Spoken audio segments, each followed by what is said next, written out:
I'm Froggy, and here is a My Froggy Stuff mashup. This week, we are getting our dolls organized. So we are going to show you our favorite ways to store our dolls and accessories. From a hidden doll room to a wardrobe, we've got you covered. So sit back, relax, and enjoy.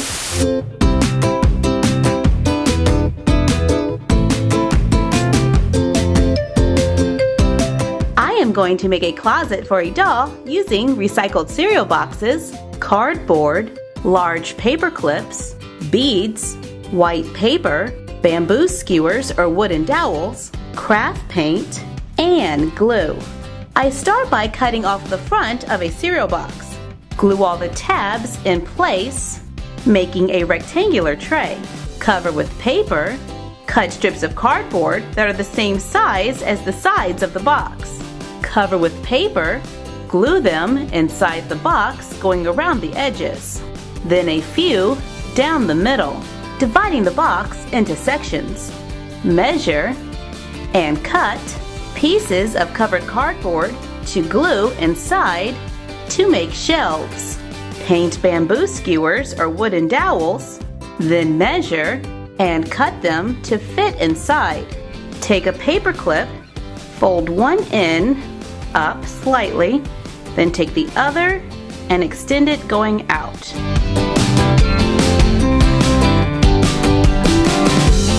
Bend it up, then using a pencil, I curl the top over to make hangers.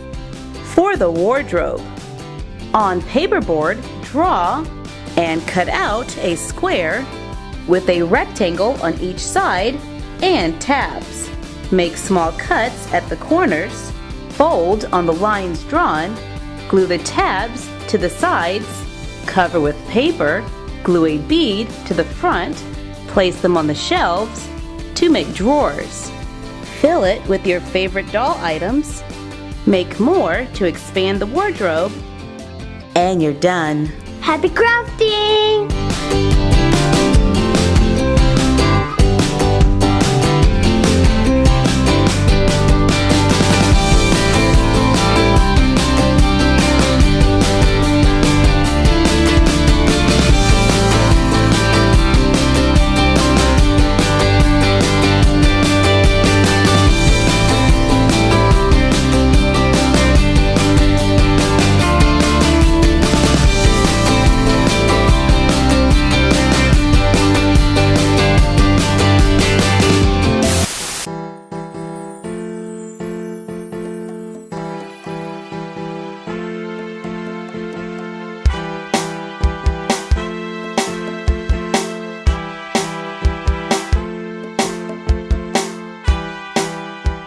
Here is a quick craft. I am going to make a dollhouse that can be hidden in plain sight using these covered boxes we found at the craft store.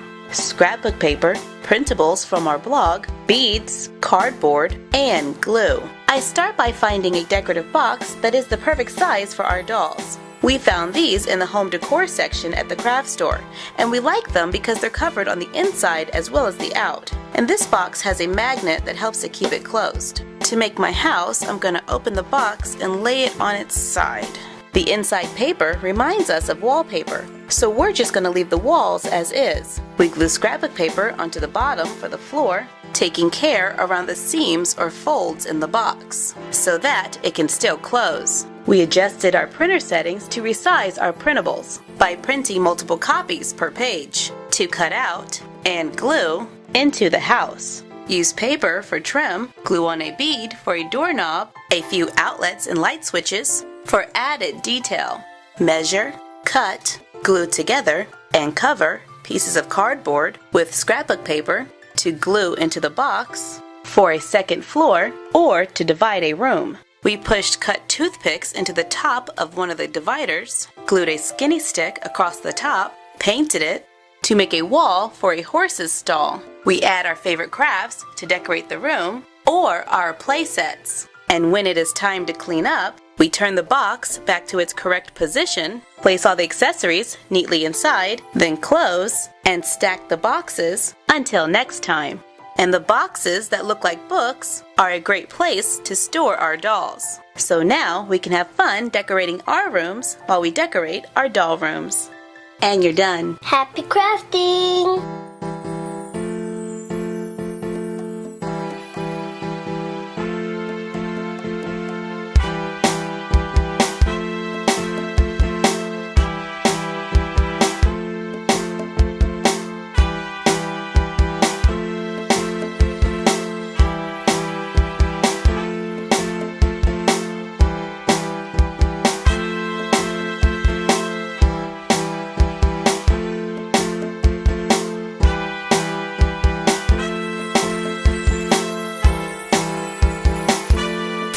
We get a lot of requests asking for different ways to store dolls and accessories. At Target, I found these storage bins. They are sold separately for $16.99 each. I think it is really cool that they are stackable, taking up less floor space. But when you turn it and lay it on its side, it has a house shape. On the inside, it can be a small room for a 10 to 12 inch doll, or a house for a mini doll. I could even use it as a barn for my mini Spirit Riding Free toys. I do have a stall for Spirit. He just never uses it. Let's fix it up and make it a little more homey. Since it is made of wood, we can paint it. I want to leave the floor natural, so I'm using painter's tape to tape off the areas I don't want painted. Select the paint color and begin painting. There's no way we'll be forgetting this. Because it's such a small space, we want to keep the colors light and airy. This color is actually called a robin's egg blue. Oh, and I just ran out. So I'm using white on the other wall, remove the tape from around the ceiling, and paint it white as well. Remove the rest of the tape to reveal the room. Now it's time to decorate, using some of our favorite doll accessories. So let's get started. We never can get high enough. Nothing here to hold me up. Oh, this is adorable! All we need now is a few pillows and some artwork for the walls. I made some printables and I'm gluing it onto paperboard. Cut the corners at an angle, add a little glue, fold them over the edge. When I turn it over, I can see that I am off just a little. So I use a black Sharpie for touch-ups. Then I use poster putty to hang it on the wall. The poster putty will hold it in place while still allowing me to remove it from the walls. Let's move this one over just a little, creating a cute space for our dolls. Make another one. This time we painted purple walls. Let's add our Barbie kitchen, a few chairs, and a table, some artwork, creating a kitchen and dining room area for the dolls. Switch out the accessories to make different rooms. We can decorate with items that we've made, like our dollar store wire bed and the bookshelf from our unicorn room.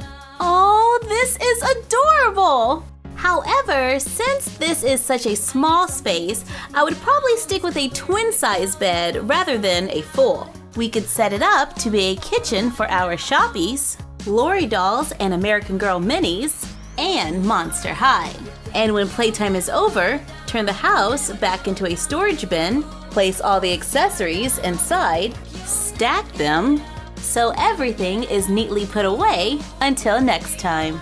Making these storage bins a fun find that can easily be turned into a hidden doll room.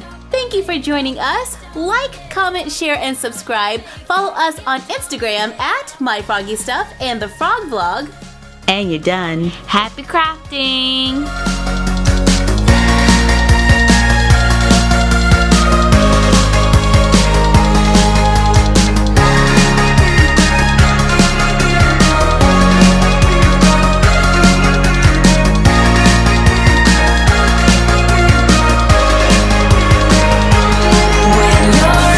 Looking for a way to organize all your doll stuff? Well, here are a few storage tips for your dolls and accessories. Office supply stuff is fantastic for doll storage. This magazine file from Target was about $3.50. I use them to hold dolls. I just stand them all up in a line, that way I can easily see all of the dolls in the collection. And it's easy to just turn them around to make it look less cluttered. I can even add a label in front, so I can know which dolls are in which boxes. We can even store our doll stands inside. They just take up a lot more space, because if I store them without stands, I can fit about 6 in the same box. But the narrow box allows them to stand up without the doll stand, and I think that's important for storage because it helps to prevent them from falling over, and then their hairstyles get all messed up. Now, what about doll clothes? Take a binder, add some page protectors. We even found this coupon saver starter pack at Walmart that has different sized pockets. Then just place the clothes inside the pockets. And I have been doing this for years. Only when I was little, I would use photo albums. You know, like the kind that you can find at the dollar store. However, I prefer the binders because if I accidentally tear one of the pockets, I can just replace it. This allows me to neatly flip through the clothes to find the right outfit. I can add a few small accessories to help keep outfits together. And the small pockets are awesome because I can separate everything, like I have all my shirts on one page. Then I go into like some shorts and skirts, pants, dresses. I mean, you can be super organized. And I actually prefer to keep the book standing up so none of the items fall out of the pockets. This will also make it easier if you want to store like shoes and small accessories. I could even dedicate a whole binder just for accessories. And as your wardrobe grows, you just add more binders. I used to store a lot of our stuff in these plastic containers. However, for the same space, the binder seems to hold a whole lot more. So we're switching back. And they look pretty. And we're going to use this desk organizer to hold scrapbook paper, scissors, a few glue sticks, ribbon, pencils, fill a pencil cup with a few popsicle sticks. So I have some basic supplies to do a little doll crafting. If I want to do some light sewing, I take a binder with the plastic protective sheets, fill it with fabric quarters, which are pre-cut pieces of fabric. They usually run about 99 cents to $1.99, and they are the perfect size for doll crafting, and they fit nicely inside the binder. Add a couple of sheets of felt, giving us plenty of material to work with. Then I take a small piece of felt, cut a few holes so it can fit in the binder, so I have a place to store my pens and needles. Leave an empty page in the back for unfinished projects, to make a neat little sewing book. Then I'll add a couple of spools of thread to my supplies. For some quick backdrops that are easy to store, we are going to use file folders. We cover the inside with scrapbook paper and printables from our blog to make a doll scene. Don't mind me, I'm just heading to class. Now, where is the library? Let's try over here. I don't think this is it. Now, what's in here? Books. Oh, it's the library! Ooh, Shakespeare. We made different folders for different rooms, and when we're finished, we just close them up and store them until next time. The folders are 11.5 inches tall, so they are just tall enough for the dolls. And they're a great way to make easy to store backdrops. So whether you're storing your dolls on a desk, in a bookcase, or maybe a cabinet, I think these are some great tips to help keeping your doll world organized. And you're done. Happy crafting!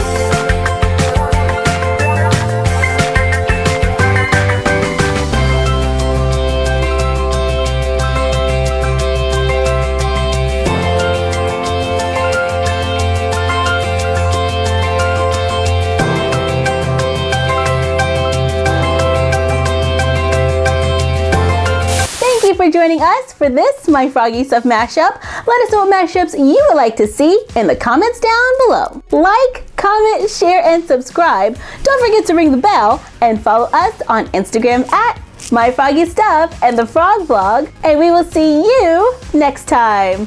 Bye!